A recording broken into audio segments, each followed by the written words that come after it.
Hello and welcome to the tutorial for the Real Kingdoms, Vikings and Anglo-Saxons teaching resource. The purpose of this tutorial is to guide you through the key features and how it can be used within a classroom as well as home learning. The concept behind the game is for children to feel immersed within the Viking world and get more of a feel for life during that time period, whilst gathering information to support their learning. This engaging and exciting resource will help children to use their imagination and develop a love for history. Let's start by having a walk around the settlement.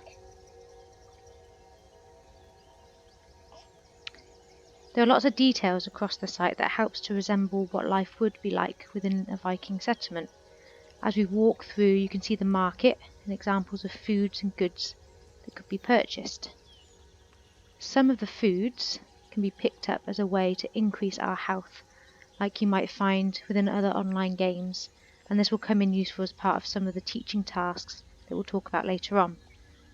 Here in the market you can also find lots of other items for sale, such as pottery, ale, mead, leatherworks, furs and armour. You can discuss with the children what this tells us about life as a Viking and consider similarities and differences between this market and how we shop today. Within the fortress you can see the docks. Here we have some long ships on the jetty.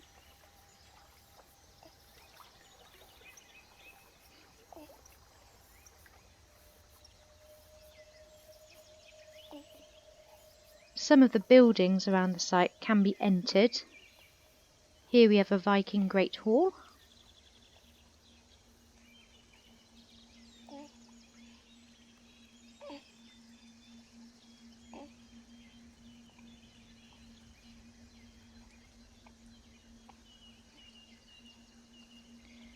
As the children walk around the site and explore, encourage them to also listen to what they can hear around the game. To add atmosphere, you've created the sound of a blacksmith working.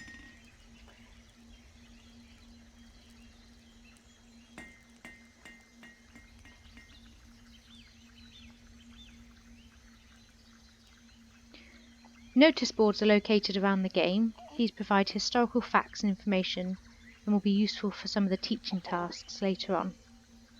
All of these information boards are listed within the teaching manual to help you tie in with specific learning objectives for your lessons.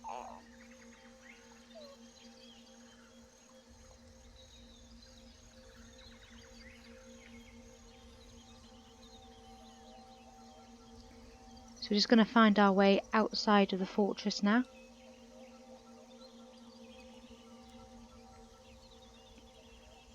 Within the teaching manual, you'll find a map of the site. From where we are here outside the fortress, if you continue straight ahead, you'll find the Anglo-Saxon town with the figure of King Alfred. We'll go to the left now and head towards the burial ground. If you are playing on a laptop or desktop, it's easier to use the keys WASD to move in all directions, as you can also then hold down the Shift key to make your character run. This allows you to use your free hand to control the mouse to look around at the same time. During a task which involves fighting, for example with the outlaws and blood feuds, the character does fight. This is controlled by using the mouse buttons left to block and right to hit.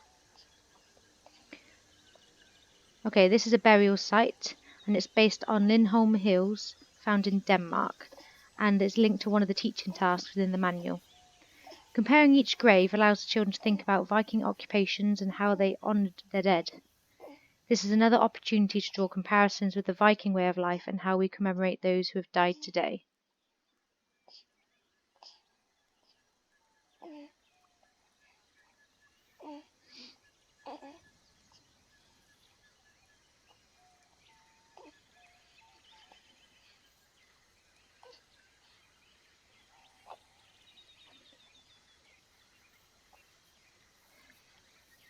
Right, we'll bring this tutorial to a close here by another Viking burial where we find a floating question.